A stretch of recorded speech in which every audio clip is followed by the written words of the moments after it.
As we wrap up the 2017 Orlando Money Show, we're going to discuss the new rules of retirement. In Retirement Watch, for over 30 years, or almost 30 years, we've been chronicling the ways retirement has changed over the decades, and it's changed a lot, faster than I anticipated, but one of the constant themes of the newsletter is that retirement has changed. It's going to change again. Pretty much every aspect of it has changed, so you need to be on top of things if you want to have a successful retirement and have the standard of living as high as you expected. You can see a lot of the changes here. Some come from outside forces, the government changing laws, reducing benefits, or you have life expectancy increasing, and of course as the baby boomers reach their retirement years, they're changing retirement just as they changed every other aspect of the economy. Another thing that's gone along with these changes is the goals of many people have changed. When I first started doing this, even as people got to their retirement years, their emphasis still was on growth, on increasing their assets. Since the financial crisis and the tech stock crash in 2000, many people have changed their goals. They want security, they want to keep their principal secure, get some sustainable income. So many people now are focusing more on reducing risk rather than on increasing growth. Now, some of these changes are threats to your retirement. Medicare and Social Security, as you're all probably aware, have their financial problems. There's been means testing applied to these over the years. Higher income people have their Social Security benefits taxed. They also might pay a Medicare premium surtax in addition to the regular Medicare premiums. You can expect that sort of thing to continue. And also the employers and the government have kind of been backing down from what they give to retirees. So more and more you're on your own for retirement, whether it's medical care or any other aspect of retirement. But medical care is a big area where you used to get a lot of support from former employers and government, but less so now. Other factors are your spending. We're going to, in a few minutes, discuss how people don't estimate their spending wrong or don't estimate their spending correctly. And so when they get in the later years of retirement, they can tend to have problems. Also, they don't factor in inflation. You're at an investment conference, so you know that investment markets have been pretty difficult during periods from the year 2000, unlike previous decades when investing seemed pretty simple. So investing is different now. It's more difficult than it used to be. Of course, you have to deal with longer lifespans. Not long ago, average retirement lasted about 5 years. People would retire at 65, and they'd die somewhere in their early 70s. Now people are living longer. 20, 30-year retirements are not unusual at all, so you have to plan for that. And then also your income taxes change a lot. Used to be in your senior years, you got a lot of tax breaks. That's not the case anymore because governments need the money. Older people are where the money is. So a lot of these senior tax breaks have been removed. And there's a number of tax breaks that really increase taxes on seniors more than on other taxpayers. Other things that have changed you need to be aware of course, you're dealing with zero interest rates. You can't just buy typical conservative income investments anymore and expect to live off the interest.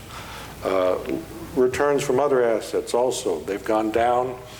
The Federal Reserve's quantitative easing began in 2009. That's probably borrowed from the future, returns that would have been spread out over a longer time. So you should anticipate that the average return from assets over the next 5 to 10 years is going to be lower than the long-term average. For the first time in a long time, you have to consider potential for both deflation and inflation during your retirement years. You used to worry only about inflation, but now both of them are possibilities and have to be factored into your plans. Because of the difficulties of the last couple decades, people they have a lot of scars, they have lessons learned. Some people have learned the wrong lessons. For example, they might be hunkered down in cash or something of that nature. So you have to consider the mental aspect of your finances, whether you're making mistakes for the long term by looking only what's happened in the short term and things of that nature. So we're going to discuss how to deal with some of these changes, and we're going to discuss some changes in specific areas as we go forward and cover most of the aspects of retirement planning. You need to start with spending. Many people, they don't have a good handle on how much they spend, on how much their lifestyle costs them. That's particularly true as income goes up. Most financial planners will say that the average client that comes to them really has no idea how much they're spending each month and where their money goes. So the first thing many people need to do is just get a detailed look at their spending. Don't follow any of the general rules. There's a general rule, for example, that says your retirement spending will be about 80% of your pre-retirement spending. That's true on average, but it's a widely disparate result for individuals. Some people spend significantly more when they retire because they have pent-up expenses like traveling, doing more golfing, eating out more, things of that nature, while other people's spending goes down. So you want to do a personal estimate of what your spending will be in retirement. Determine what lifestyle you want, where you want to live, and take a good hard look at how much that's going to cost. Also, as we'll discuss a little later, your spending is going to change over time. Your typical retirement plan will assume you take your first year's spending and just increase that by inflation each year. That's not actually how people spend in retirement. That's not the sort of thing you should have in your plan, but we'll discuss details of that a little later. And of course, don't forget inflation. That's a key mistake many people make. If you're going to be retired 20 or 30 years, your purchasing power is going to go down. So you need to factor inflation into your plan. You need flexibility in there. Some people retire, they look at their income and their expenses, and they say they can make that work, and they can initially, but when you get 5, 10, 15 years down the road, if your income's not increasing, then you're going to have a purchasing power problem. And you also have to factor in medical care and long-term care. These are wild cards. You don't know what they're going to be for any particular individual, but you need to have some flexibility in your plan and consider having insurance to cover these. Now, once you've determined your expenses, my basic advice is you should secure your basic expenses with guaranteed income. Divide your expenses into different categories. I usually recommend 3 categories.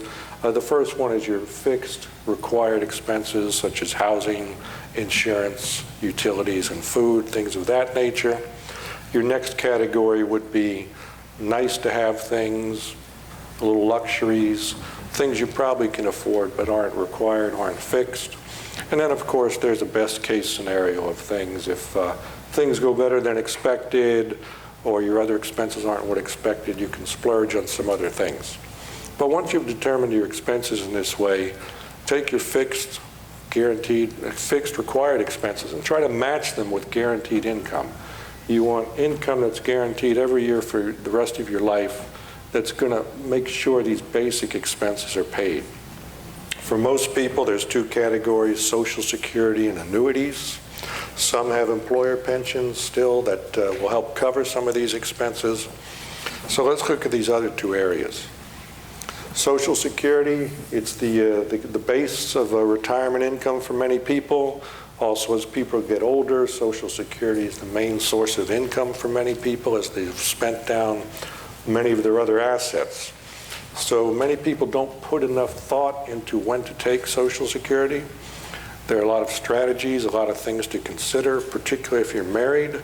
Married couples can really greatly increase their lifetime Social Security benefits if they sit down and coordinate when each spouse will begin to take their Social Security benefits. There are software programs available on the web that are really helpful. They can go through a number of scenarios and decide when you should take. A standard scenario that works for many people is the lower earning spouse begins Social Security benefits early, perhaps as early as 62 when it's first available. The higher earning spouse then delays as long as possible to age 70 if possible. That gives them the maximum benefit. It's particularly helpful because when one spouse dies, the higher of the 2 Social Security benefits is taken by the surviving spouse. So you want to maximize the amount the surviving spouse is going to receive. So it makes a lot of sense for the higher earning spouse to delay Social Security as long as possible in most cases. But you really need to sit down with either a financial planner or one of these software programs, run through the different scenarios. This is more important than usual because in 2015, Congress eliminated a couple of the strategies that were very good for increasing Social Security benefits, so there's less money out there for you to play with, so it's more important for you to get the Social Security decision right if you can.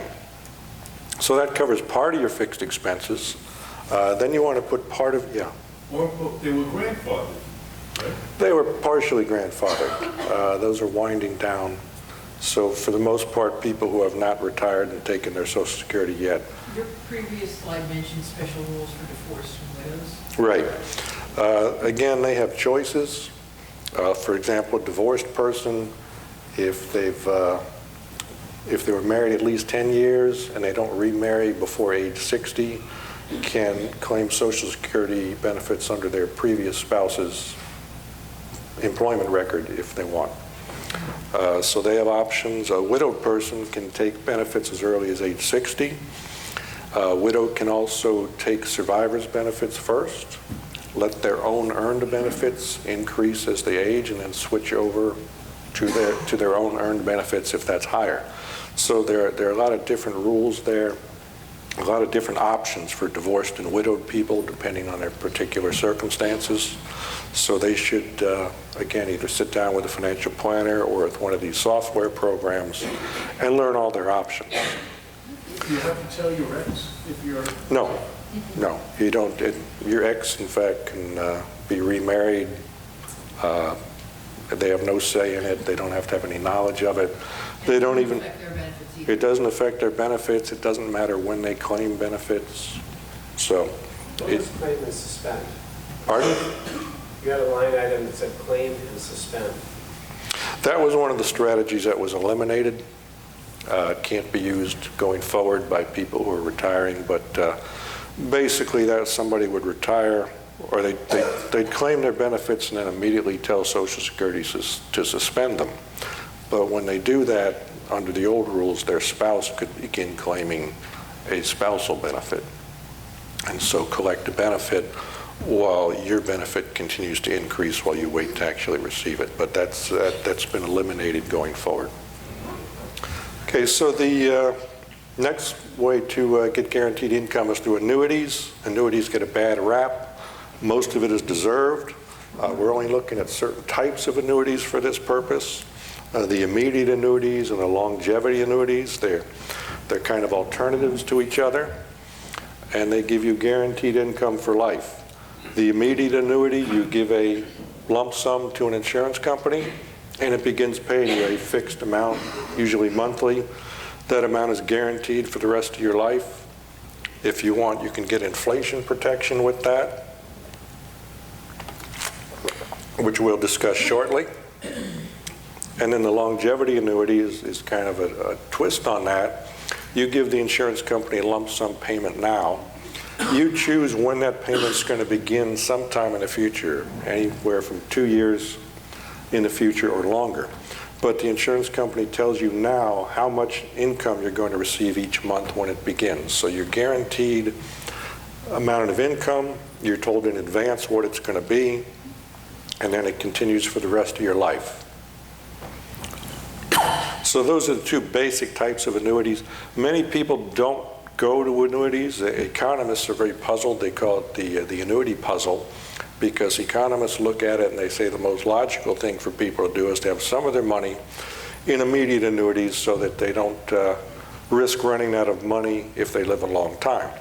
But few people do that, primarily because they don't want to give up control of their money, or they want the potential to earn higher returns, or they want to make sure there's something left for their heirs. For most of those reasons, I don't recommend putting all your money in annuities. Instead, just the part you need to cover your fixed expenses. That overcomes most of those objections. But the key to keep in mind is that when you're going with annuities, the reason you're doing that is to shift risk. When you buy an annuity, you're giving the insurer the risk that you might live a long time or that investment returns might be lower than expected. Those are issues the insurance company now has to deal with. In return, you're getting guaranteed lifetime income. If you were not to go with an annuity, then you are taking on the risk that you'll live a long time, have poor investment returns, and eventually run out of money. So those are the reasons to consider having part of your money in an annuity and having part of it to invest otherwise and to leave for your heirs. Now, if you decide to go with an immediate annuity or a longevity annuity, the number one tip is to shop around.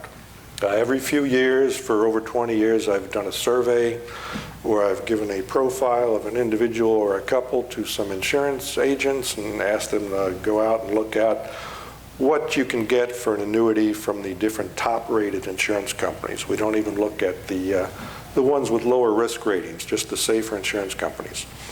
And every time we do this, the difference between the highest paying annuity and the lowest paying annuity is about 20%. So that's about a 20% difference in your income every month for the rest of your life just by shopping around. Insurers know people don't like to buy insurance. It's hard to shop around. People don't like to shop around for it. So some take advantage of it and they pay substantially less than others. So if you're going to buy an annuity, be sure to shop around, see what's out there in the marketplace. You can also increase your payout by waiting until you're a little older. The older you are, the higher the payout is. So if you don't need the money right away, you could wait to age 70 or so to purchase the annuity and get a little higher payout for the rest of your life. Question that comes up now is people don't want to lock in the low yields we have today, so they ask, well, should I wait to buy an annuity? And the answer is it depends how long it will take for interest rates to get to a normal level, to get off this zero interest rate range. Because if you're going to buy an annuity, you have money set aside for it, you're probably going to put it in a safe investment. You don't want to put it in stocks or something so the principal's fluctuating around. You want to have that lump sum amount available when you decide it's time to buy an annuity. So you're going to be earning close to 0% if you do that on that money. Whereas the immediate annuity is going to pay basically an intermediate bond yield. So you're giving up that gap for a period of time. So if you think it's only going to take a couple years for interest rates to get back to normal, it might pay to wait. But we've been in this zero interest rate range since 2008. It's probably going to continue a little longer. So if you think it's going to be 3, 4, 5 years or longer before interest rates increase, you're going to lose a lot of money by waiting because you're going to have your money in this low yielding investment. So if you're at the age where an annuity makes sense, then it probably makes sense to just go ahead and buy it. Also, you can get inflation protection with your standard immediate annuity. It's a fixed amount for the rest of your life. So as prices go up, your purchasing power is going to decline. You can get an inflation indexed annuity. The price for that is that your first year payout will be less than for the immediate annuity. Most insurers, it's about 25 to 30% less. Depends on the insurer, their forecast for inflation, and things of that nature. But you'll get an initial lower payout, but over a period of time it will increase with inflation. And based on what inflation is, you can determine how long it's likely to be before the inflation index payout reaches what your non-inflation index payout would be. Now, an alternative to that is the longevity annuity. And these are actually becoming more and more popular. And it's been a surprise to the insurers because their idea was people would buy these around retirement age and defer payout till say age 75 or 80, something of that nature. Something to supplement their income later in life to cover their lost purchasing power from other annuities. What they're finding out, though, is people are buying at age 55 or so and scheduling the payments to start at age 65 or 70.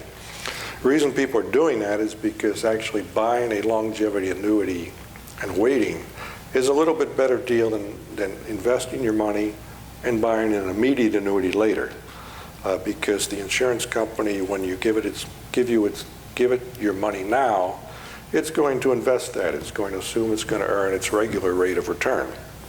And most of these insurers are actually getting better returns than your average investor. So your money will actually build up faster within the longevity annuity than it will for many people if they just hold the money in their traditional investments and wait till later to buy the immediate annuity. So that's a trade-off to consider as you look at both types of annuities, consider which makes sense to you. As with the immediate annuity, you can buy inflation protection, but you'll get a lower initial payout. Some people don't like the longevity annuities because with the standard policy, if you die, there's nothing left for your heirs. But you can get a rider for that will leave some or all of your principal available to your heirs if you die early. But again, the cost for that is a lower initial payout to you. So you can get a lot of these features that people want, but it will reduce your lifetime income. So as I said, the way to look at annuities is these trade-offs. You're transferring risk and control to the insurance company, and in return, you're getting some financial security. So that's the trade-off you make. It's what you need to consider when you're deciding whether or not to get an annuity. So we've covered the basic spending issues. We've got our basic spending covered by a steady stream of guaranteed income. So next is, what do you do with the rest of your money? And one of the most overlooked parts of an investment or a retirement strategy is many people don't develop a strategy for spending their remaining money. They just make assumptions for the most part about how much they could spend each year, and they go forward like that. But actually, you should have a strategy for spending your money so you'll know or have a good plan for it to last 20 or 30 years, which is what you're going to need. And these are different strategies available, and we're going to discuss the middle three. I'm not going to discuss the first one. It should be only used by a few people who have just enough money to fund their retirement so they can't afford any fluctuations in their income. So they should put most of their money in annuities so it's guaranteed and they know it's going to be coming in. Also, if the last strategy, if you go with some financial planners, they will have elaborate software that they've developed that will adjust your spending plan each year. If you want to do that, you can seek out planners like that. But these other three are the main rules that people use, and we're going to look at those, and you can decide which one makes sense for you or if you want to combine elements of them. The most widely used strategy is what's called the 4% rule or the safe spending rule. This was developed by a financial planner who just wanted to see how much money could be withdrawn from a portfolio and have it last at least 30 years under different market scenarios. So his basic strategy was you withdraw a percentage of the portfolio the first year, increase the dollar to withdrawal every year after that by whatever inflation was the previous year. And then he would use just a typical portfolio of 60% stocks, 40% bonds. And he came up with a little over 4% would be the first year withdrawal. 4.2%, I think, was the exact number. Other people have replicated the study many times, and usually it comes down between a 4% to a 5% first year withdrawal rate, and then you increase that by inflation each year. This is an important point because when surveys have been done of pre-retirees, most pre-retirees are assuming they can withdraw 7% or more of their portfolio the first year and continue to withdraw that much each year. So it's important that people understand that 7% withdrawal rate is pretty high. The 4% rule, even though it lasts under most scenarios for 30 years, it does not last under all scenarios. For example, if you retired in 1966, when both stocks and bonds were peaking, and withdrew the 4% a year plus inflation, you would run out of money before the bull market began in 1982. So it doesn't last 30 years in all cases.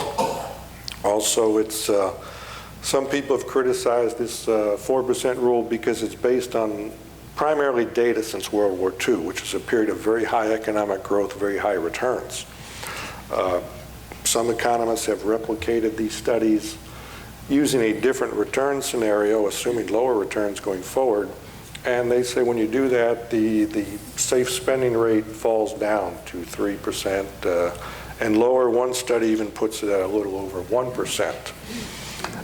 So you have to look at the investment environment when you're beginning your withdrawals. For example, someone who retired in 1982, if they withdrew 4% a year and invested in the bull market that began in 1982, after 30 years, they would actually have substantially more in their retirement nest egg than they started with.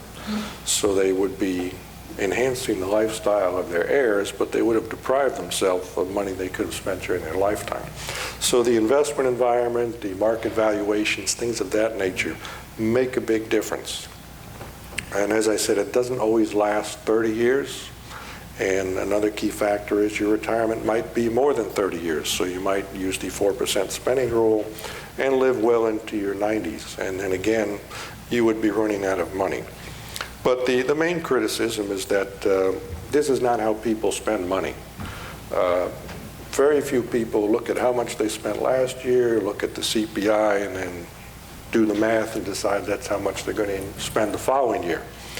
We'll look in just a few seconds about how people really spend money.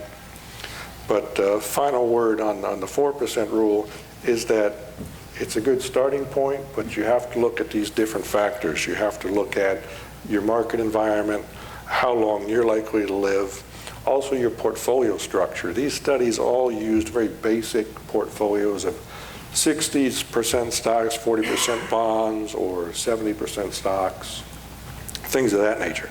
If you use a different strategy other than buy and hold, if you have a more diversified portfolio, then you might have a different return pattern, and you might be having a higher or lower safe withdrawal rate. So all these factors matter a lot. So the 4% rule is just a starting point. You have to adjust it for your own situation. So the way spending really works is the Department of Labor does a study every few years looking at how people in different age groups spend money.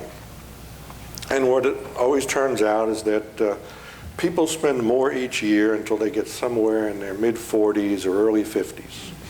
At that point, their kids are grown, they've probably paid off the mortgage, they're slowing down as well.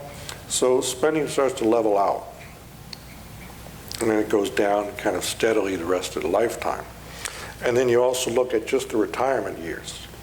The way the retirement years work is people at 65, their spending will be either level or rising for the first few years. They'll be relatively young and healthy. They'll have just retired. They'll have a list of pent-up activities they want to do.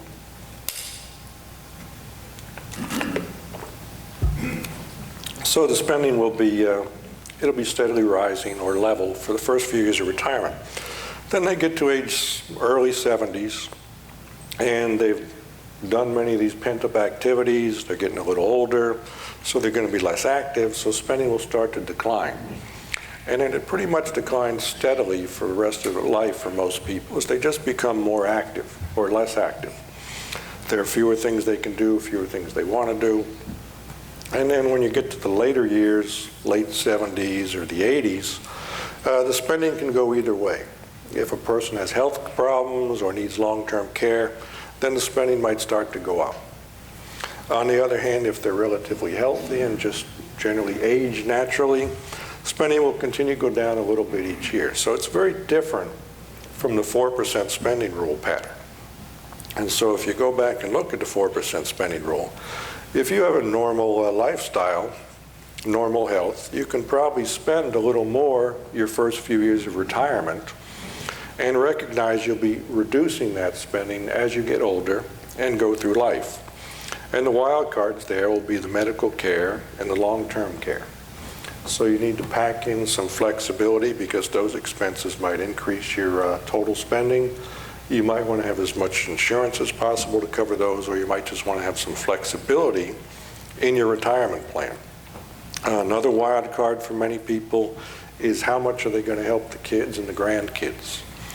They're a fairly significant minority of people who, even when they're retired, they take their adult kids back into their own homes for a period of years as the adult kids struggle.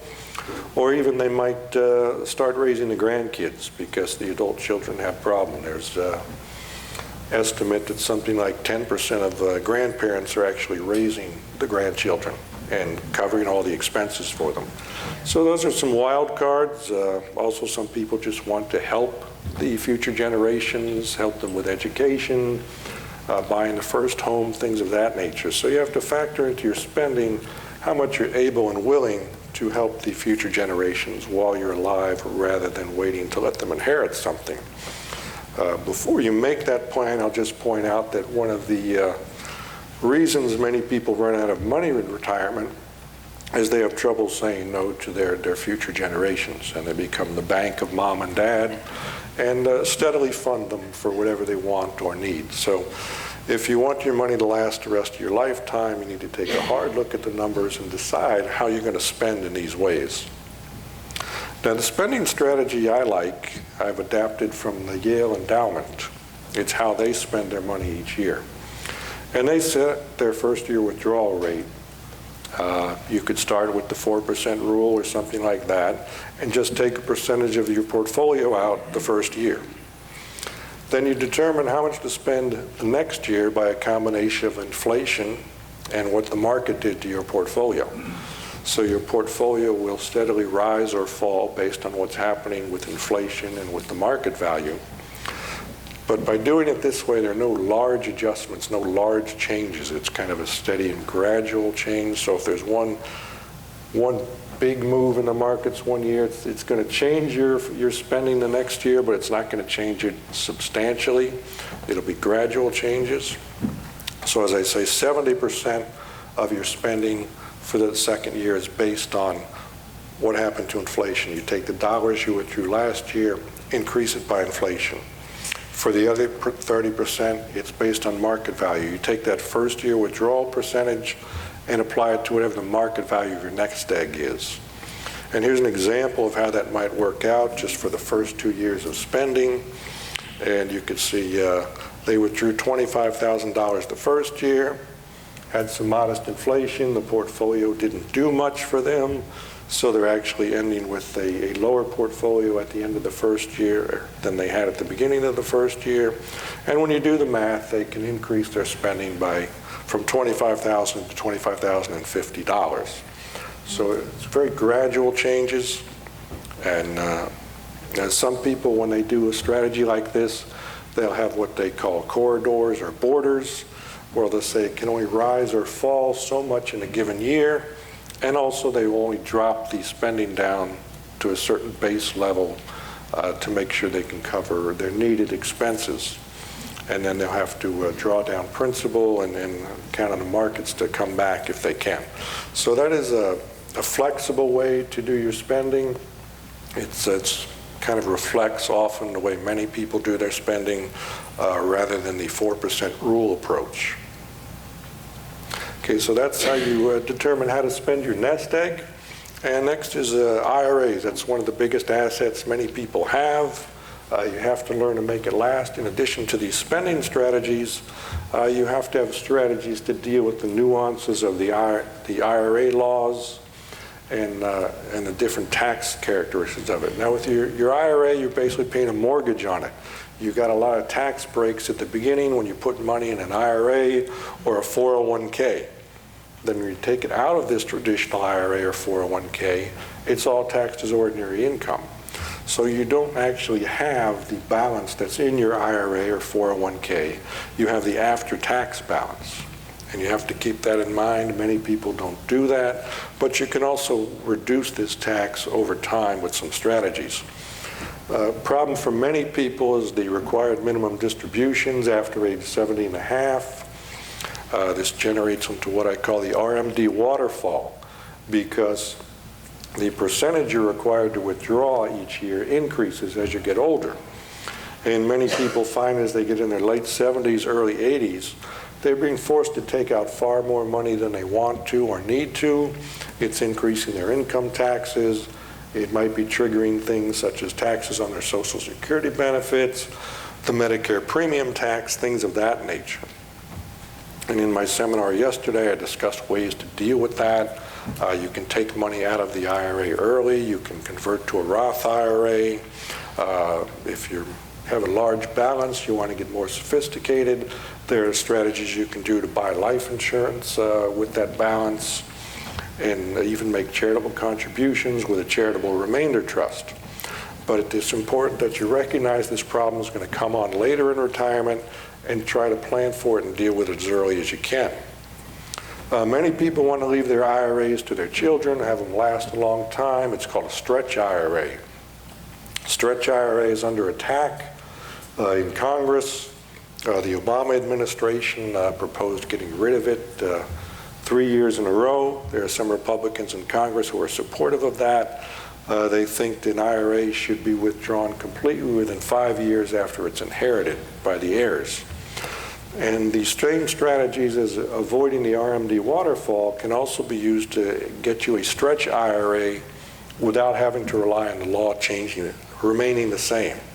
So those are things, if you want to leave your IRA primarily for your heirs, then you should look at some of these strategies to make sure it's available to them and it's not going to be dealing with these vagaries of the tax law, that you don't have to rely on the tax law not changing. Also, make sure to include IRAs in your estate plan. Make sure you have the beneficiaries named properly.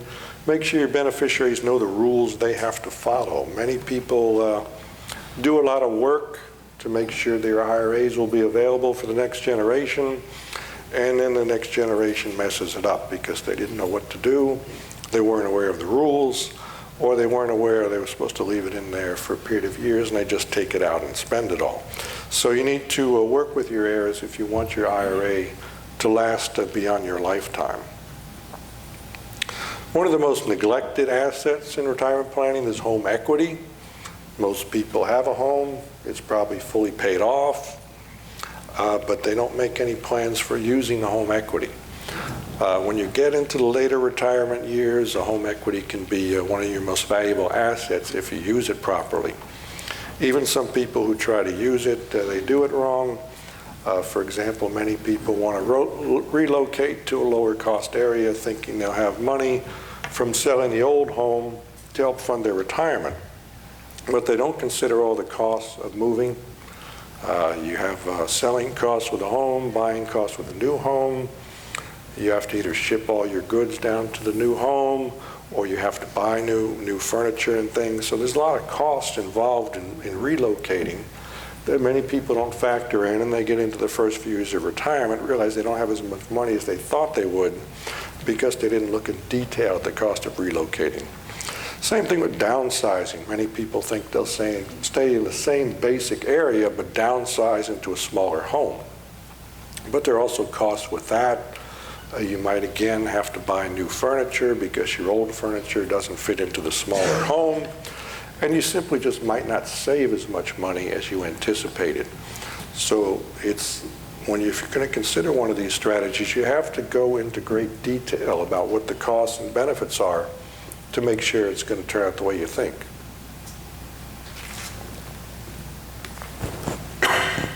Also, reverse mortgages. These have changed a lot in recent years. There's now a reverse mortgage line of credit that's available. For those who are not aware, a reverse mortgage is you live in your home, you borrow against the equity. You can take the loan out either as a lump sum, as an annuity, or as a line of credit. They've been changed a lot in recent years, so they're more flexible than they used to be. And the line of credit is a good idea for many people. They're available after age 62. With the line of credit, for example, if you need a home repair or a car breaks down or something, you don't want to increase your spending from your nest egg, you can write a check against the line of credit and then pay it back over time from your investment returns or your, What's the rule, Penny, to keep the principal plus accrued interest from going over the house value? Is that something that's not paid attention to by anybody? Well, most of the reverse mortgages are federally insured. So if your borrowings and interests and costs and everything exceed the value of your home, then the federal government's going to pick up the difference and pay the lender. Excuse me. So those are things to consider with your home equity. Also, you can stay in your home, make it elderly friendly, things of that nature. You had a question? Do you need to stay in the home forever when you have a reverse mortgage? The reverse mortgage is good as long as you live in the home. Once you move out, the mortgage has to be paid off. It can be, might be sold. You might have other assets. Exception might be is if you have a spouse, but often the spouse has to be on the title and on the mortgage. One spouse can move out, the other stay in. You also have to show that you can pay the real estate taxes, keep the home in good repair, things of that nature. If you fall behind on the taxes or your home insurance, then the lender might step in and try to make that change. Okay, next is medical expenses. As I've said, this is a wild card. Many people are not aware of the gaps in Medicare. Medicare does not cover everything. Also, for the things it does cover, you have to pay a 20% coinsurance, and there's no limit on that. So if you have a major surgery or just are in the hospital for a long time, you're on the hook for 20% without a limit. That's why many people go with Medicare supplement insurance. It will cover all or most of these gaps in Medicare, so it will cost you more each year. It'll increase your annual living expenses, but you've covered most of the gaps in Medicare. The uncertainty is out of the way. Also, Medicare is becoming more and more means tested. We have the Medicare premium surtax. As your income goes up, you pay higher premiums, and that sort of thing might increase. If you have a health savings account, these are great for retirement spending, covering your retirement medical care. If you can bulk up your health savings account before retirement, it's a great use of your money.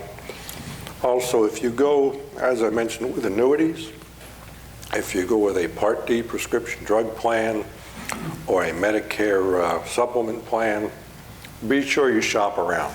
Studies have been done and shown that for identical coverage, some people are paying 100% more than other people because they're not shopping around for the coverage.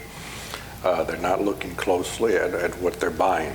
It's a lot of work to do, particularly if you're in a populous area. There's often dozens of policies available. But for Medicare and the insurance related to it, be sure you shop around. Also, long-term care. Different ways of covering long-term care. Unfortunately, the traditional long-term care insurance policies have been in crisis for the last few years. Many insurers have dropped out of the market. Others have substantially increased their premiums. They've reduced the benefits that are available. So it's a less attractive option than it used to be. Some people argue that the problems are in the past, that these policies are not now being priced properly, so big premium increases in the future are less likely. But that's a theory. We don't know that that's true. What we have now are annuities and life insurance policies with long-term care riders. These are growing. People are buying more of these than traditional long-term care insurance. Some of them are quite good. Some of them are not as good. You don't get enough coverage or your expenses are too much. But there are some annuities with long-term care riders that give you a good coverage, give you good value. The life insurance can be good if you need the life insurance anyway. I wouldn't buy one of these just for long-term care. I would go with the annuity with a long-term rider instead. Other people buy permanent life insurance. They figure they'll just spend down their assets and then let their kids inherit the life insurance. That can be good as long as you don't have a spouse. Let me just mention now, for those of you who are not subscribers, if you want a free copy of my book, you can get it by buying a $49 one-year subscription to Retirement Watch It's a money show only special. Roger and Kim are in the back if you want to discuss that with them. So that is the new rules of retirement. That covers pretty much all the aspects of retirement. We have a little bit of time left for questions if you'd like to ask any more questions. Yeah. You mentioned about long-term care and life insurance rider for that. I am not married, I have no children, I don't anticipate that changing. Mhm. It doesn't, as far as I understand, it doesn't make sense for me to even consider buying life insurance. What would you recommend for someone like me for long-term? Well, you could look at one of the annuities with a long-term care rider. The way most of these work is you put a lump sum in the annuities, say $100,000, and then your long-term care coverage is some multiple of that, 2 or 3 times that. You'll draw down your balance first, but then if you still need long-term care, the insurer will pay the rest of it up to whatever the maximum dollar amount is. Okay. Yeah. That same topic, it's my understanding in Florida that if you have adequate resources when you go into a CCRC, Continuing Care Retirement Center, that the state will take care of any health needs you have beyond your own means. Yeah, there are a couple of... Sounds like a less expensive way than buying a policy. Yeah, there are a couple of state programs. One is if you buy a traditional long-term care insurance policy, most states are part of a partnership in which they say if you spend down all your money, use up all the insurance, the state will still cover your long-term care.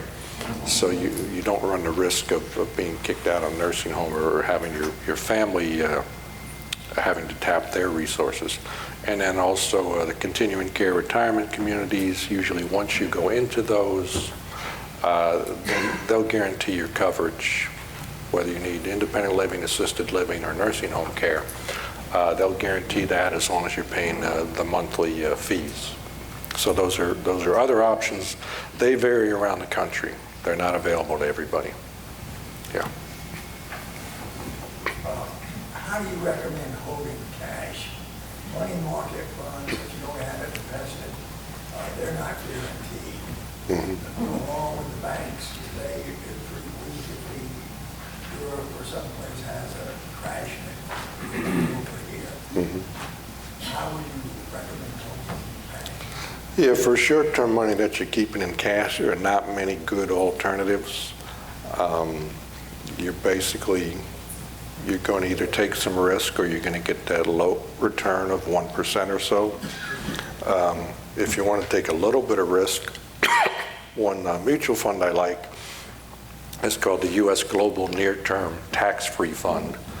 It invests in short-term tax-free bonds. The value does fluctuate a little from time to time, but over the years they've done a very good job of having a very narrow fluctuation and a decent yield. Another thing you can look at is buying a deferred annuity, where you just put money in an annuity contract and it'll pay you intermediate bond yield. You won't have the liquidity with that, but you'll have the safety and you'll get a higher yield. What was the name again? US? Oh, U.S. Global Near-Term Tax-Free Fund. One more. You talked about annuities. Do you recommend about withdrawing annuities, withdrawing monthly or annuitizing? If you want the guaranteed income, you should annuitize. If you're doing the just regular withdrawals, either on a schedule or just when you need the money, then you're not getting the guarantee that I recommended. So if you want the guaranteed lifetime income, you have to annuitize.